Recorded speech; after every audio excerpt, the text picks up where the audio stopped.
I believed all along that we could go wherever we wanted to go, as long as everyone believed it. I mean, he told me the first day I ever met him, Purple's going to Pasadena. I believed in them as much as I knew they believed in themselves. For this season to turn out the way it did, it's like a dream come true. We were relentless in the way that we prepared. And I think that's what we were in 95. We were forced to continue. He's at the 10! He's in for the touchdown! As it is called, the Cinderella story. Well, we've had all the romance. Now let's find out if she can dance.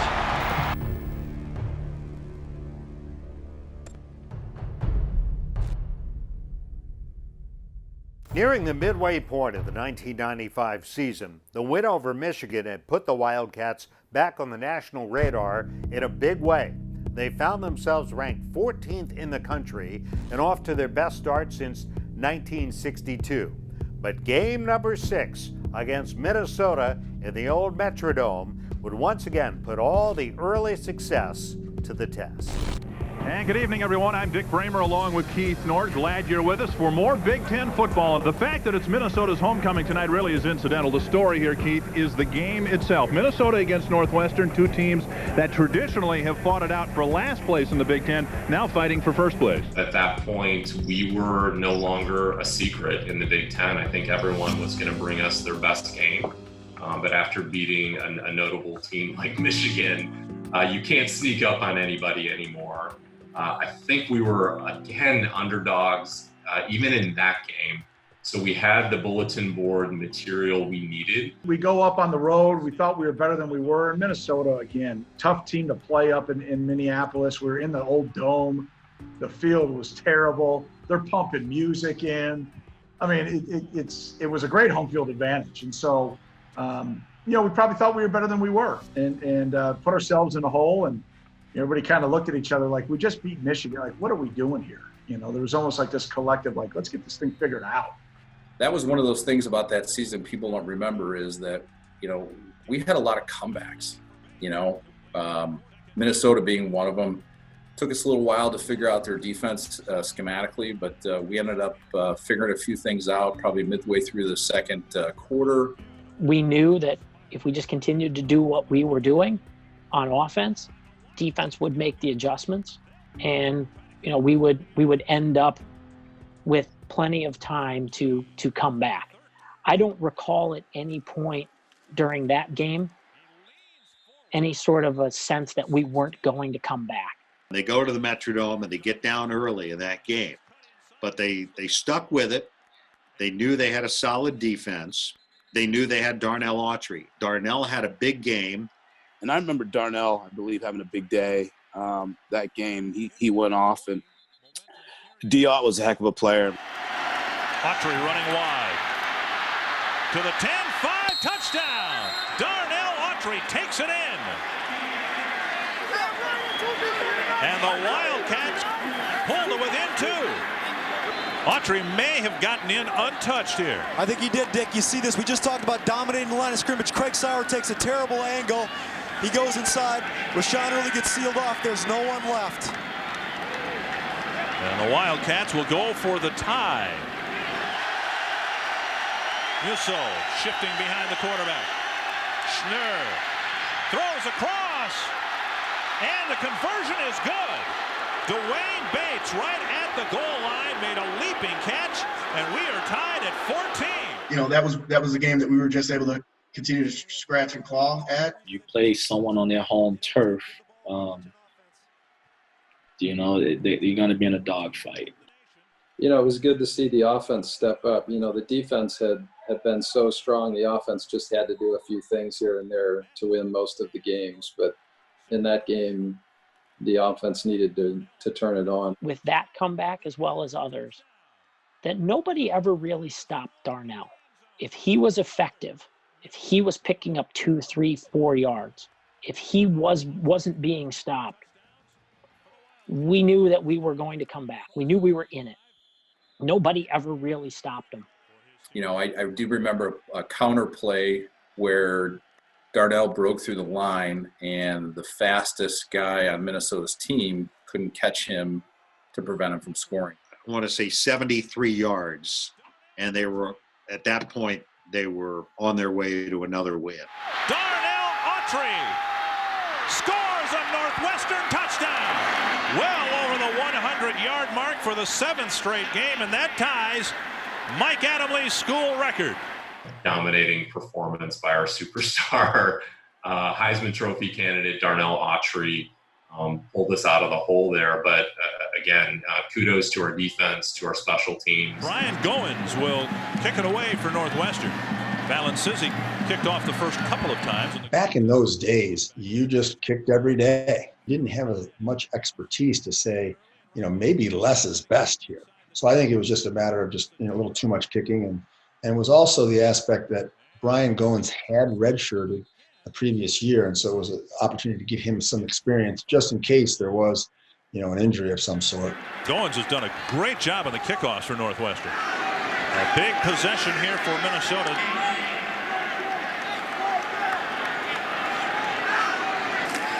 Sauter keeps, and the pass batted up in the air and batted down to the turf. Together, we believed in what the coaches were preaching. We stayed on track. We were committed. We were dedicated. And at the end of the day, we found a way. We just found a way to win games. We were not going to be denied. It was almost like a relief to get on the bus, to get out of the dome. Then it was almost a relief. It wasn't like, like the Michigan win and Indiana and Air Force and Notre Dame. It was almost like we just dodged a bullet there. And again, another step in the maturation of the team. Sauter throws, intercepted at the 27-yard line. And the interception made by Chris Martin. Tonight's win, barring a Minnesota miracle, would be Northwestern's 5th of the year. They would need just one more to qualify for a bowl of some sort. I don't think that they would be satisfied at this point with the Pool and Weed Eater Bowl. I think the Wildcats legitimately are hoping to get to the Rose Bowl this year. I agree exactly. It all starts with that man right there, Gary Barnett. The teams that become really good are the ones who learn or have learned and are able to overcome adversity. That's just one of the building blocks of a team, is overcoming adversity. And the sooner you have it happen, the sooner your team grows and learns from it. And you don't want it to happen later on in the season. You want it to happen just about when it did for us. But the game ends with Northwestern spoiling Minnesota's homecoming for the 2nd year in a row. 27-17. The best story in college football this year is Gary Barnett's Northwestern Wildcats. The Foundation Expect Victory is brought to you by Wintrust, Chicago's bank and official bank of Northwestern Athletics. The Foundation Expect Victory is supported by Northwestern Medicine, relentless in the quest for better care. In the win over Minnesota, Darnell Autry tied Mike Adamley's school record with his 7th straight 100-yard rushing game. It was becoming increasingly clear that the sophomore was the focal point of Northwestern's offense. The next opponent, Wisconsin, would hold Darnell to his lowest rushing total of the season, and yet the Wildcats didn't skip a beat. Dwayne Stats, Todd Christensen back at Dyche Stadium in Evanston. Kirk Herbstreit, the 3rd member of our crew, and he's along the sideline. Kirk? Well, Dwayne and Todd, as you mentioned, this team is off to its best start, the Northwestern Wildcats, since back in 1962. If you look around Dyche Stadium, the first sellout, as you mentioned, also in 12 years. We asked Coach Barnett yesterday, how is the team handling it? A young team. He says they're very businesslike in their approach. Even with the big wins against Notre Dame and Michigan, the team has been very, very subduing. It's going to take that same effort this afternoon against a very tough Wisconsin Badger team. And the opening kickoff taken at the 2-yard line by Josh Barnes, and back up the field he comes to the 20, and is stopped there to start this one. Wisconsin, certainly they were a measuring stick because they were not a traditional power. They had established themselves as a really good program recently, and they kind of, imposed their will against us the last few years. So we did know that, hey, if we can go compete and battle against them, again, it validates a little bit what we are. And the first punt of the game, Stecker Fields it at the 25, drops the ball, it's loose, and Northwestern falls on the football.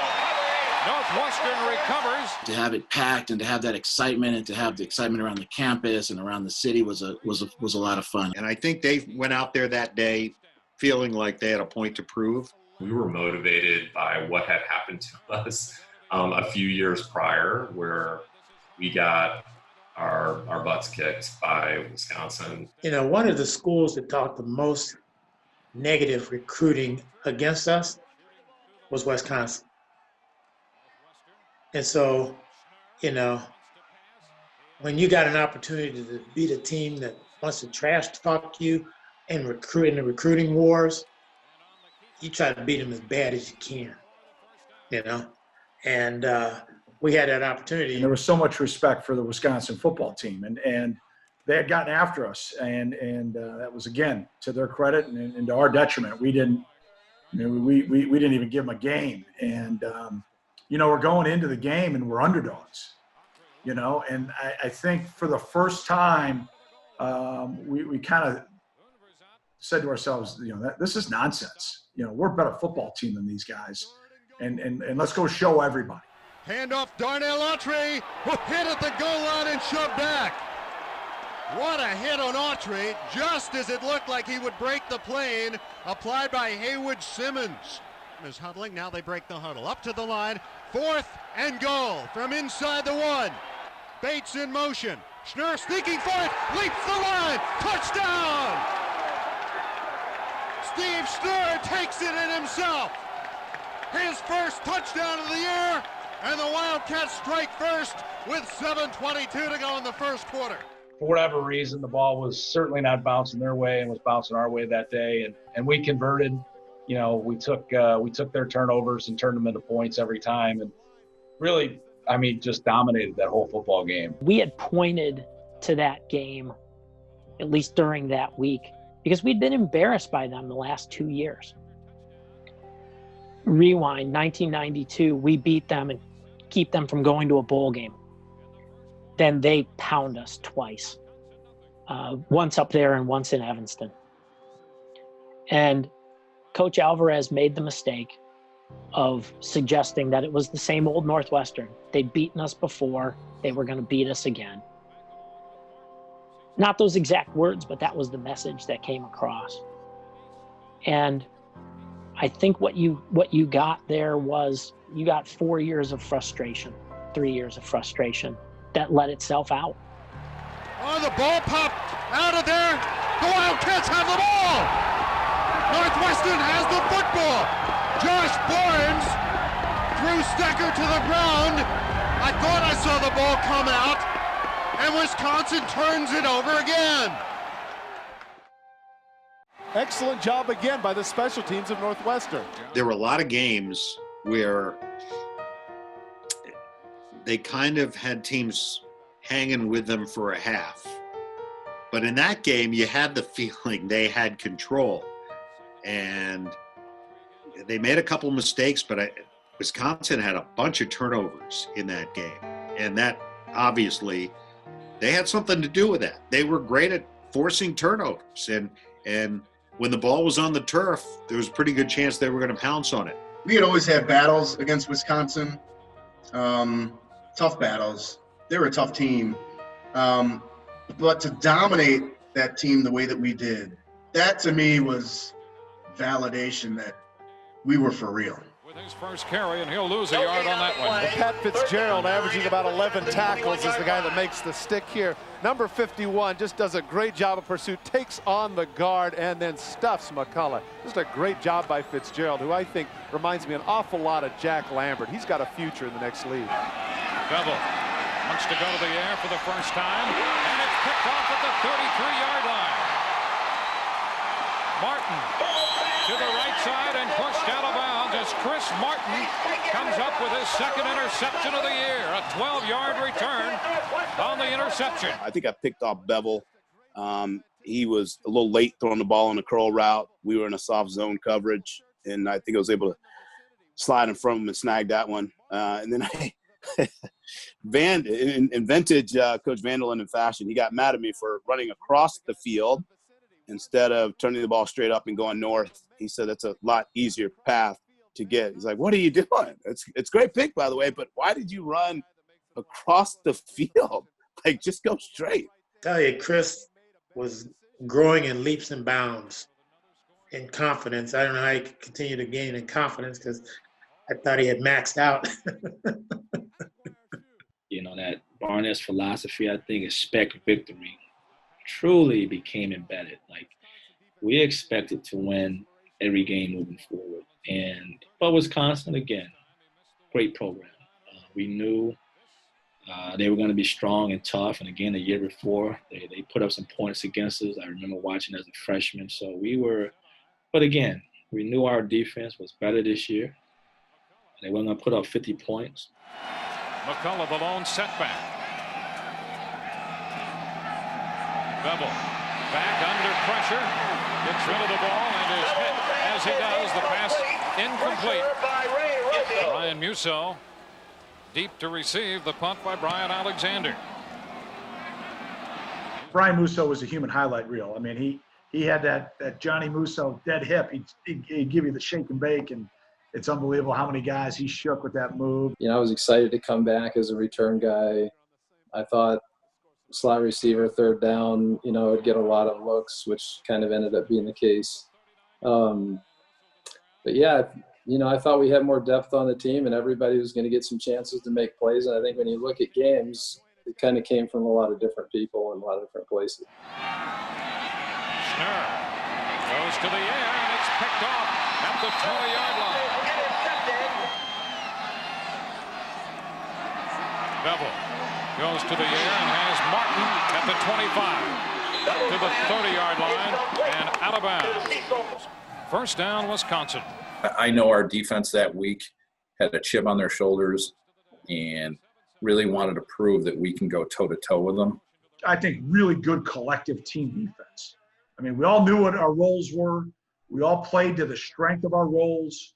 We all played to our individual strengths. Nobody cared about who got the credit. And we were well coordinated and we tackled well. Pat Fitzgerald, who had 18 tackles against Michigan, leading this Northwestern defensive unit in tackles in on that stop. And that ends the first quarter. All on the 47-yard line. Martin and McCullough. You know, just a great dismantling of everything we wanted to accomplish that day. We did. And then obviously the creation of all the turnovers made it, you know, a lopsided score. But physically, it was one of those days that we, you know, played one of our best days. We started to see Pat Fitzgerald emerge as a coach on the field who also had this unbelievable talent for finding the football. You had a great secondary and frankly, tremendous defensive down linemen that could put pressure on the quarterback without having to blitz our secondary. Got a 12-yard gain and a first down for Wisconsin and a very impressive drive going for them at the moment. Simmons on a wing to the left. He goes in motion. And here's the give to McCullough. He's inside the 10 and lost the football. It's loose inside the 5. Northwestern ball. Another turnover. William Bennett jarred it loose. The 7 turnovers and just it was like once they had the ball, it was like a kid, give me it, it's mine, and we take it back from them. I believe that, you know, the Big Ten, when they select player of the game, they end up selecting the defense. And that's probably the most proud moment that I had as a captain, defensive captain, to be recognized as a defense. They couldn't pick out one player. They couldn't say, well, this guy. No, it was the whole defense and what we were able to accomplish. Schnurr picked up 2 on the sneak. Second down and 8 from the 3.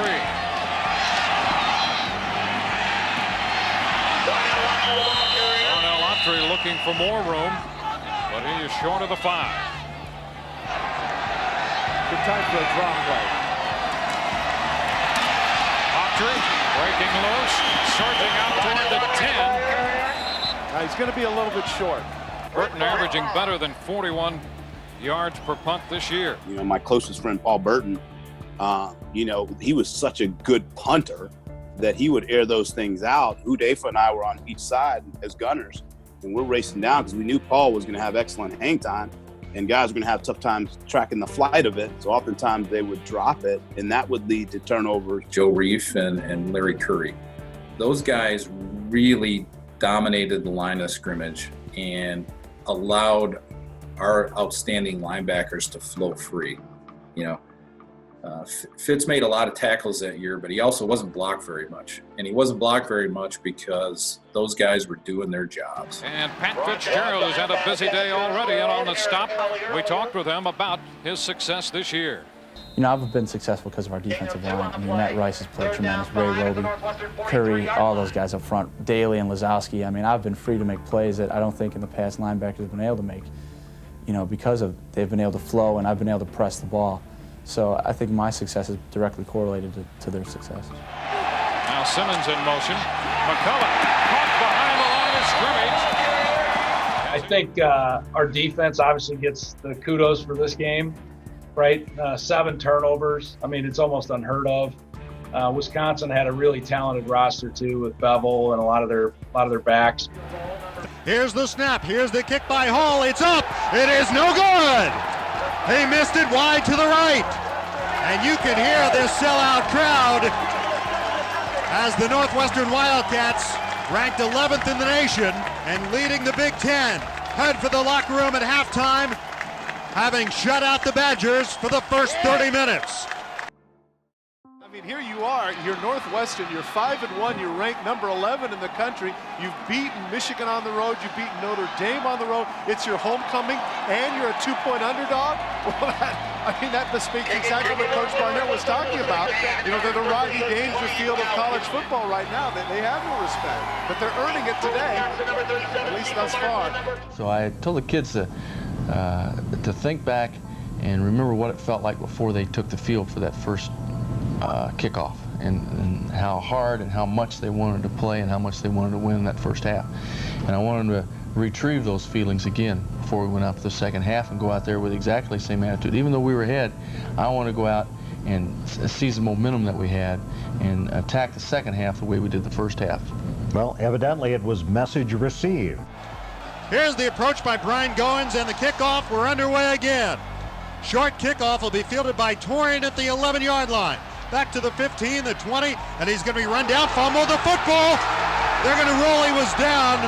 Goins fell on the loose ball, but Torian rolled down at the 26-yard line. Tucker Morrison, the man who applied the hit and jarred the ball loose.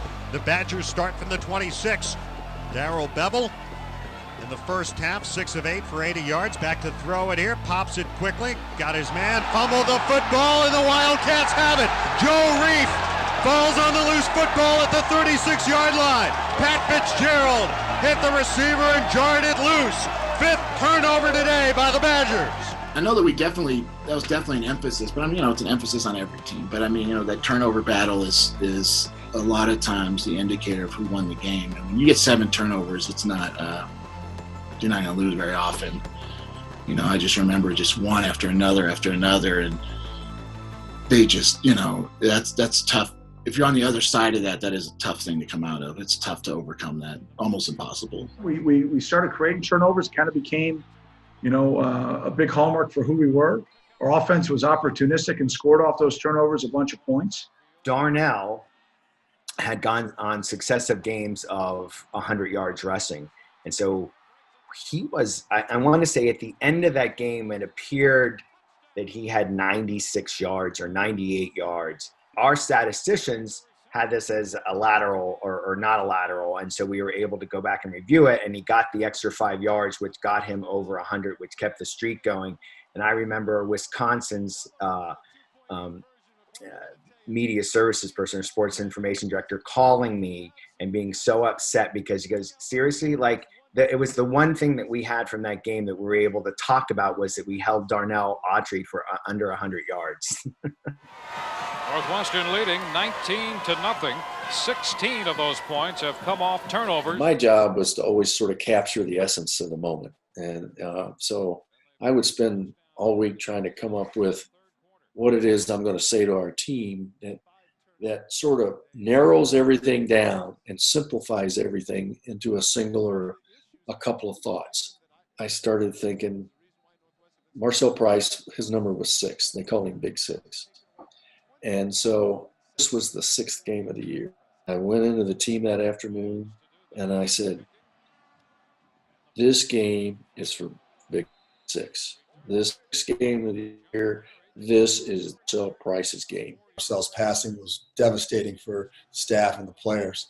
So we really had to rally around that by just being together and lifting each other up. The aspect that our 6th victory was going to be Wisconsin, and that we had, as you know, on the uniform, Marcel Price was number 6, and he loved that number and would call himself, and his buddies would call him Big Six. And so we had that patch on. And that patch, I don't know if it was introduced that day, but it certainly felt like it. But we knew that Big Six was that 6th victory. And what that meant for us was we were going to have a winning season. We were going to go to a bowl game. And that was a huge milestone. Big Six is what the patch said that we wore. And that was definitely in his honor and his wonderful parents that we had gotten close with.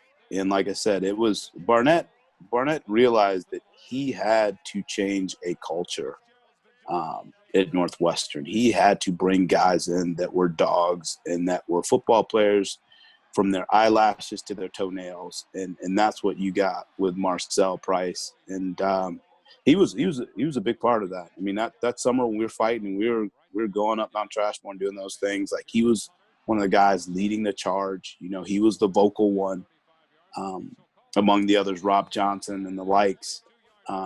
But we were playing for Marcel that year. Two wide receivers on the right side for Northwestern. Autry straight up the middle across the 45, still on his feet as he approaches the 48-yard line. Darnell Autry, the sophomore out of Tempe, Arizona, on the carry. Now Adrian Autry, a sophomore out of Long Grove, Illinois, no relation, is in the game, and he'll take the carry this time. Caught as he got close to the line of scrimmage on 2nd and short yardage. There sends Hartle in motion. And the give goes to Adrian Autry again. One other thing, we had great specialists. Paul Burton was a great punter. Sam Valancides was a great place kicker. I knew I could add value to the team. I knew I could add value to that position.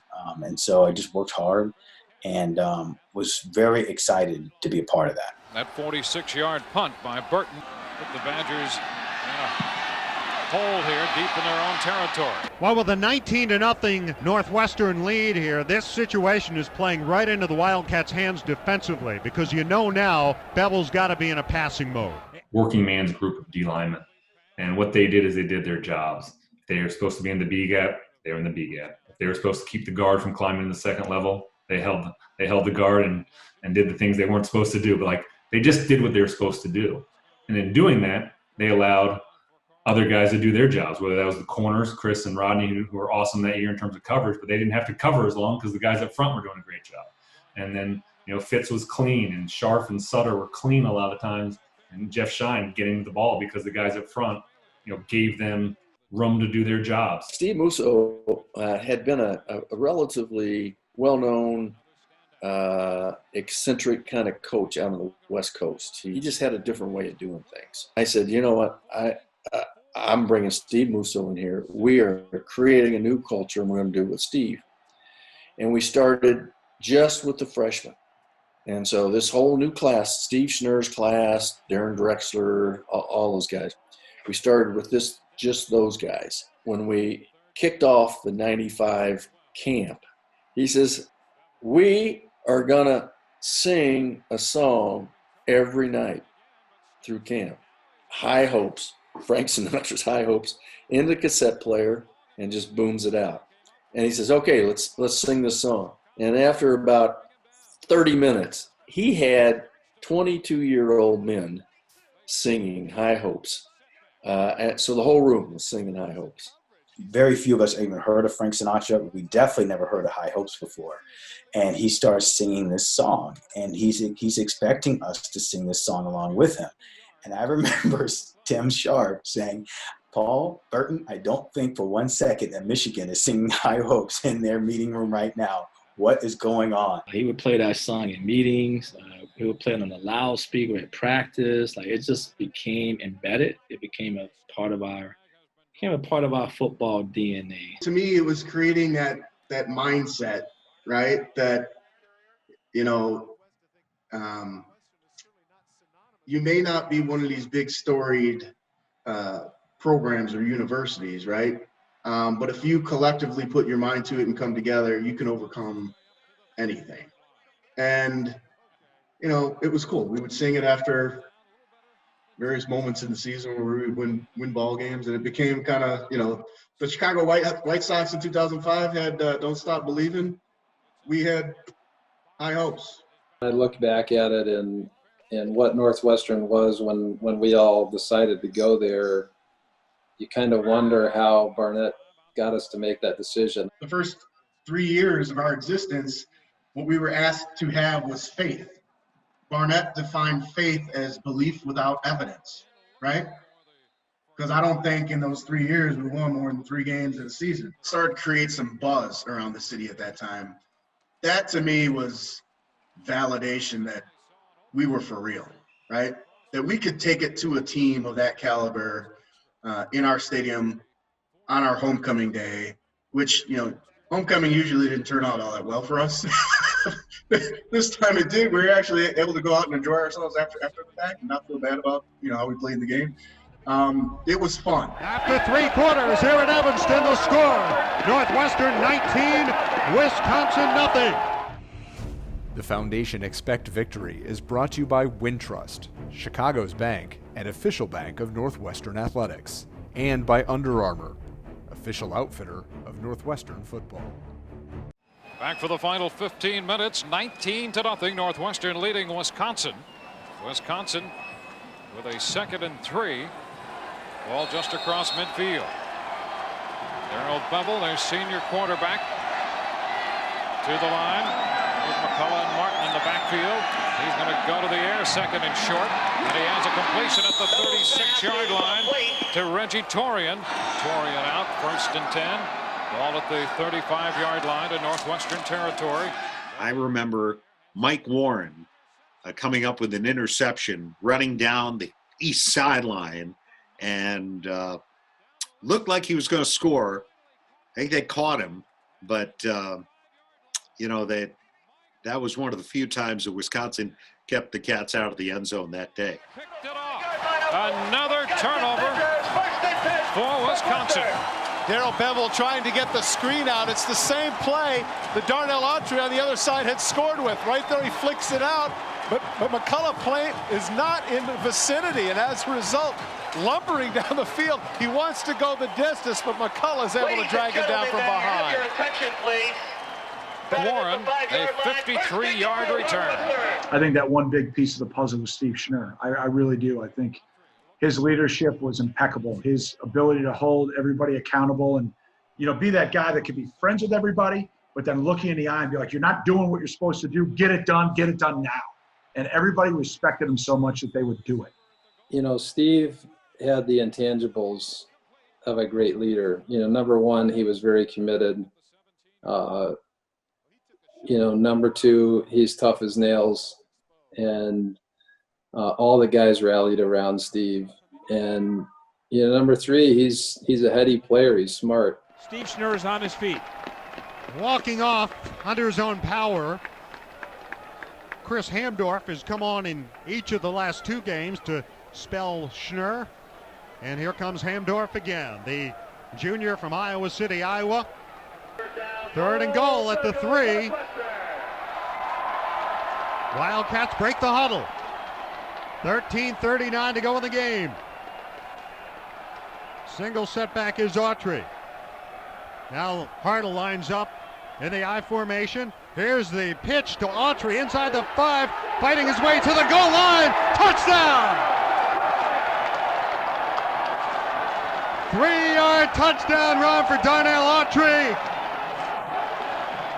His 2nd touchdown today, and it is all Northwestern. Here's the snap, here's the kick by Valenzuela, it is up, it is good. 13:34 to go. Northwestern 26, Wisconsin nothing. And the kickoff by Sam Valencisi. Taken at the 3-yard line by Cecil Martin, and he is down. Martin took the kickoff, and the knee went down at the 3-yard line. Is that Valencisi who's also down? So I had not kicked off during that game against Minnesota. They had taken me off of kickoff duty, and they had passed that over to Brian Goins, who had done a very good job. We're up. I don't know what the score was, but we're up, and they said, "Okay, you're going to kick off," and you don't see what happens on the tape. You have to watch the coach's tape to actually see it. I injured myself. Nobody hit me. It was a turf injury. And there are myriad different things that in hindsight I wish I would have done differently, or I could have done differently. But I'd never played in a game like that before, where we were, I guess to doing to other people what people had done to us. And Cecil Martin catches the ball at the goal line and falls down. And I put my hands in the air and probably got no more high off the ground than one does when you see baseball players when they're running to first base and the ball goes over the fence. And when I came down, I heard a pop,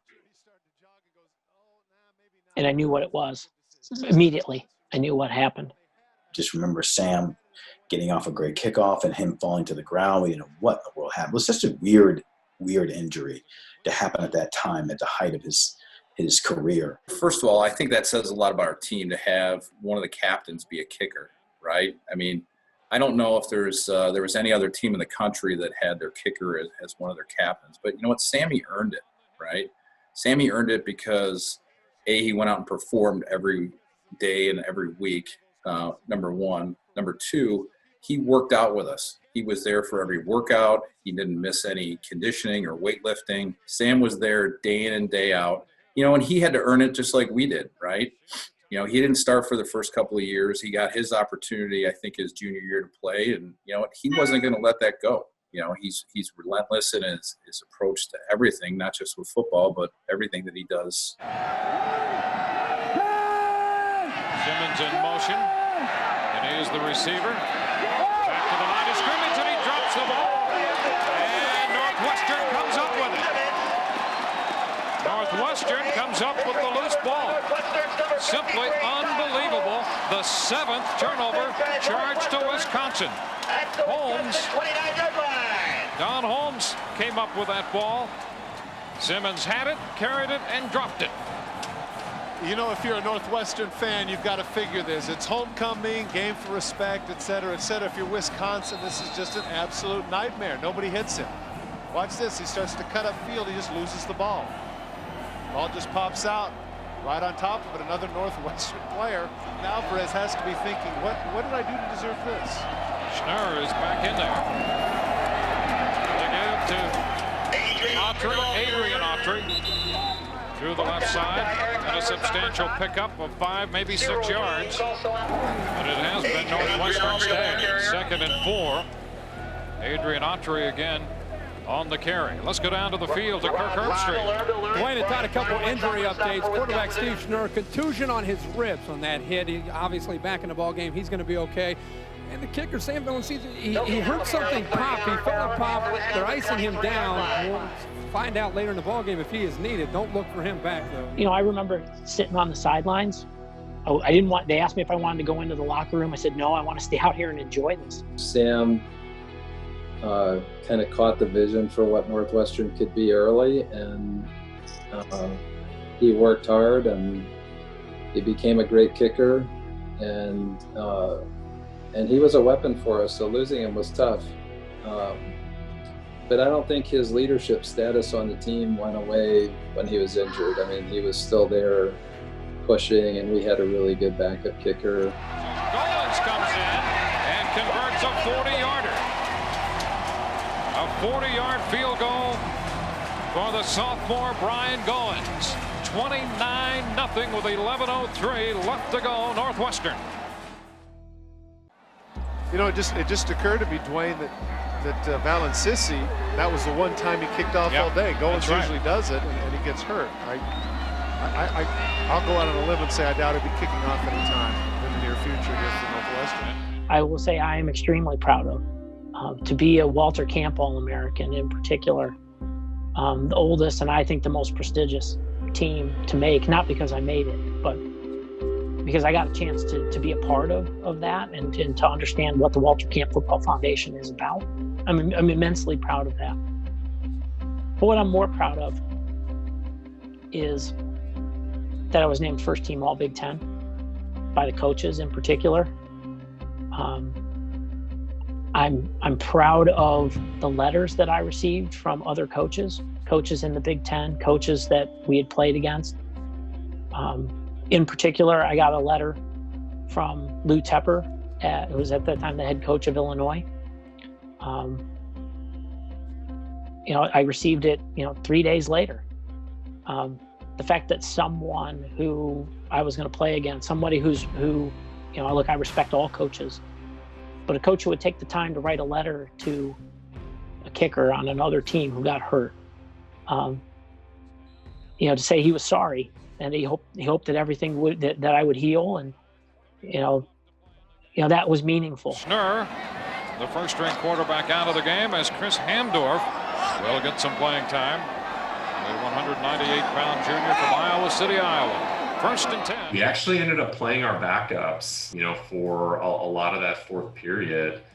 And I remember late in that game, we started playing some of the younger guys. And we had a fullback by the name of Lavelle Brown who took a handoff as a dive play late in the game. And we just started going nuts, right? Lavelle Brown, fullback from Naperville, I think, who carried the ball for the first time in the fourth quarter of that game and ran like 35 yards for a touchdown. 38-yard run for the freshman. Northwestern scores again. Well, Brown is going to have a fabulous average per carry. It was great. And more so than just, I would say, for our starting defense. To tell you the truth, we were so excited for our backups that went in and played well. My roommate, Chris Rooney, got a chance to go out and play on the corner. These guys that worked their butts off, during the course of the week, and they wanted to get some shine. And then we were so excited for those guys. And at the same time, we wanted to preserve the shutout. So anybody to make no mistake about it, we wanted to hang a goose egg on them. We did not want them to score. And so when they started to drive late, and, they put in our backups. We were, if you watch it, we were like right there in their ear. We're talking to them, hyping them up, keeping them ready to go, because it meant a lot to us to shut those guys out. Samuel to Roberson. Down to the 15, still on his feet. Inside the 10. Even with our backups in the game, they couldn't get the ball into the end zone. But our defense was the one that kept shutting them down. And I think that's when it became evident to us that, they weren't going to score. 4th and goal. Ball at the 1-yard line. Final play of the game. Samuel gives to the running back. Tries to get to the outside. He's hit. Down he goes. That's the end of the football game. The crescendo there was a walk-on player, Chris Rooney, holding the running back from getting it to the end zone and preserving our victory and a shutout that was well deserved. The Wildcats off to a 6-1 start. Their best start since they opened 6-0 in 1962. Yeah, goose egg, as I like to tell my better half, who is a Wisconsin alum and from Green Bay. And so my boys, my oldest son Dash, who's 6, will always remind her, Mommy, you guys in 1995, you guys got shut out in Evanston. So that's that's a classic moment that lives on in our household. I think all the hard work and everything else is paying off. This is incredible. This is the best moment I've had as a Northwestern football player. You guys are going to a bowl game. And we're going to a bowl game. It's just now it's a matter of where we're going. It's a matter of where we're going. And this team's going to fight and fight and fight until we make it to the Rose Bowl, because that's our goal. This is one of the greatest feelings in my life right now. I wanted to beat these guys since I went up there my freshman year. It was just cold and miserable, and we got our butts kicked. And ever since then, I wanted this game. I don't care what the country says. It just felt like to be a 2.5-point underdog, wherever we were, given the situation that people just sort of thought we were Cinderella, and that sooner or later the glass slipper was going to come off, and so that didn't look like Cinderella out there to me.